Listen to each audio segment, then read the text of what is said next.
আসসালামু আলাইকুম। আমরা আমাদের ট্রাভেলস মুসলিম ট্যুরস অ্যান্ড ট্রাভেলসের হাজিদেরকে নিয়ে হাটার জিয়ারাটা মক্কার মসজিদুল হারামের আশপাশের সকল কিছু আমরা ঘুরিয়ে ঘুরিয়ে দেখাচ্ছি আলহামদুলিল্লাহ। ওইখানে এখন আর ঢোকা যায় না, ওটা বন্ধ, লাইব্রেরি করতে আর হ্যাঁ, আগে ঢোকা দিত, এখন বন্ধই, এখন ঢোকা যায় না। হ্যাঁ, আম্মা ওইখানে থাকতেন, ওনার জন্ম ওইখানে হয়েছে। হ্যাঁ, এরপর যদি এখানে থাকেন, তো হালিমতি সাদিয়ার কাছে চলে গেছেন, কিন্তু ওনার জন্ম হয়েছে এখানে। আর আপনাদের আবু জাহেলের বাড়ি ছিল কাছাকাছি, এই যে সামনে এই যে 9 নম্বর বাথরুম, 9 নম্বর এরিয়া সম্পত্তি আর বাড়ি এবং ওয়াশরুম হিসাবে ব্যবহার। আবু জাহেলের বাড়িটারে কি বাথরুম বানানো হয়েছে? কাছাকাছি থাকতে হবে, বন্ধুরা শত্রু হওয়া যায় না। এইবার দেখেন বাকি আছে, বাকিটা ওই যে বিল্ডিং আবরণ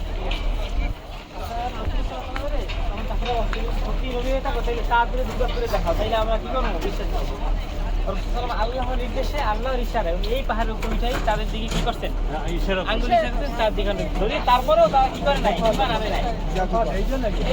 এই পাশে ছোট বাকি নাই বেশি। জামালে আবি কুবাই, জামালে আবি কুবাই। এরপরেও ওদেরকে আল্লাহ হিদায়াত দেয়। এবং আপনারা আরো জানেন, নবী সাল্লাল্লাহু আলাইহি ওয়াসাল্লাম শত্রুতা কইরা তা 3 বছর তারা কি করে রাখছিলেন, অবরোধ করে রাখছিলেন 3 বছর এই পাহাড়ের পাদদেশে। যারা প্রথম থেকে ইসলাম গ্রহণ করছেন তাদের সাথে কোনো ব্যবসা বাণিজ্য করে নাই, কোনো কিছু করার ইচ্ছা করে নাই।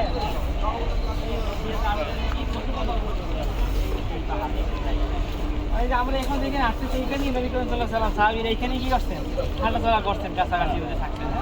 আল্লাহ পাক আমাদেরকে এখানে ছিল, আল্লাহ পাক আমাদেরকে নিয়ে আসতে, আল্লাহকে আমরা শুকরিয়া করি বেশি বেশি, বারবার যেন আসতে হবে সেই দোয়া করি। হ্যাঁ, বেশি বেশি আমল করি।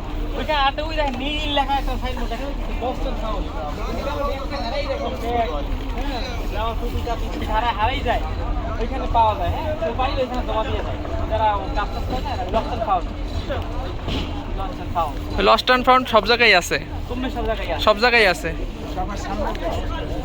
লস্ট অ্যান্ড ফাউন্ড মানে হারানো জিনিস। আল্লাহকে আমরা বেশি দোয়া করি, আল্লাহ যেন আমাদেরকে বারবার এই জমিনে নিয়ে আসে।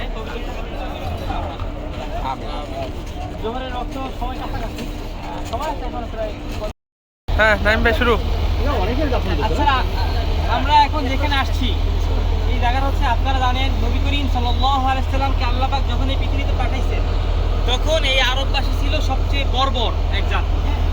আর এতটাই নিকৃষ্ট ছিল, বলা হয় যে তাদের যদি কন্যা সন্তান হইতে কারো, তাহলে তারা জীবন্ত মাটি দিয়ে ফেলাইত। তারা বংশ পরম্পরা ঐতিহ্য এইভাবে ধরে রাখার জন্য তারা কন্যা সন্তান জীবিত মাটি দিয়ে ফেলাইত। কন্যা সন্তান যেখানে জীবিত মাটি দিত, এই সেই জায়গাটা। সেই আমল থেকে দেখেন, আশেপাশে তাই দেখেন কত বিশাল বিশাল বিল্ডিং হয়ে গেছে, করা হয় নাই। হ্যাঁ, এটা সেই অবস্থা এখনো, সেই আদিকাল অবস্থা এখনো আছে। হ্যাঁ, শোনেন, এখানে একটা মানে অনেক ঘটনা এখানে আছে, কিন্তু সবচেয়ে করুণ একটা ঘটনা আছে। আপনারা জানেন, প্রসিদ্ধ সাহাবী ছিলেন দাহিয়াতুল কলবি রাদিয়াল্লাহু তাআলা আনহু। উনি অনেক সম্পদের ছিলেন, ব্যবসা করতেন। রাসূল পাক সাল্লাল্লাহু আলাইহি ওয়াসাল্লামের কাছে উনি নিজেই ঘটনা বর্ণনা করছেন। কি বলছেন? দাহিয়া কলবি যখন ইসলাম গ্রহণ করেন, তখন রাসূলের কাছে এসে বলছেন, ইয়া রাসূলুল্লাহ, আমাকে কি আল্লাহ পাক ক্ষমা করবেন? বলছে, কি জন্য তোমাকে আল্লাহ ক্ষমা করবেন? কি হয়েছে কি তোমার, বলো আমাকে। বলে উনি ঘটনা বর্ণনা করছেন যে উনি ওরা স্ত্রীকে অন্ধসত্ত্ব অবস্থায় আইকা সফরে চলে গেছে। আরবরা আগে ব্যবসা করতো, ব্যবসায়িক জাতি ছিল। এখনো আরব ব্যবসা দূর দূরান্ত চলে যেত, ইয়ামান পারস্য দূরে দূরে চলে যেত, এবং বছরকে বছরের জন্য ব্যবসা করতে চলে যেত। উনি স্ত্রীকে অন্ধসত্ত্ব রাইখা ব্যবসা করতে চলে গেছে। আসার ওনার এই অবস্থা, ওনার একটা কন্যা সন্তান হয়েছে। কিন্তু ওনার স্ত্রী উনি যখন দেশে মানে আরবে চলে আসেন, তখন এটা ওনার কাছে লুকিয়ে রাখতেন, বলে নাই। অনেকদিন পরে আসার পরে ওনাকে আদর আপ্যায়ন করাইয়া সুন্দর মতো একদম ঘুমটুম পরাই এরপরে আস্তে কন্যা সন্তানের সামনে আসেন। উনি মনে করছেন যে যদি এই ফুটফুটের সন্তান দেখা হয়তো বা ওনার একটু কি অন্তরটা বইলা যাবে, হয়তো বা উনি কিছু করবেন হতে পারে।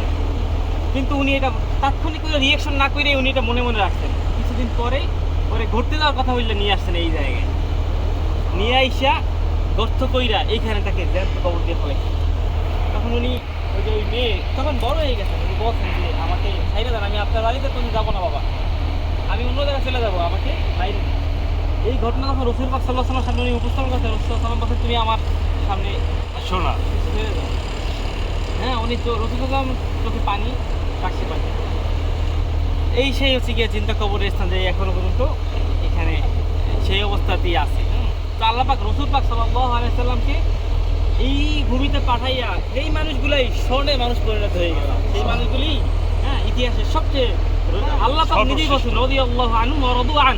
আল্লাহ পাক তাদের উপর কি হয়ে গেছে? সন্তুষ্ট। রাজি খুশি হয়ে গেছে, তারা এতটা সোনার মানুষে পরিণত হয়ে গেছেন। আল্লাহ পাক আমাদেরকে সাহাবীদের জীবন থেকে শিক্ষা নিয়ে সেইভাবে জীবন পরিচালনা করার তৌফিক দান করুন। আমিন। আমিন।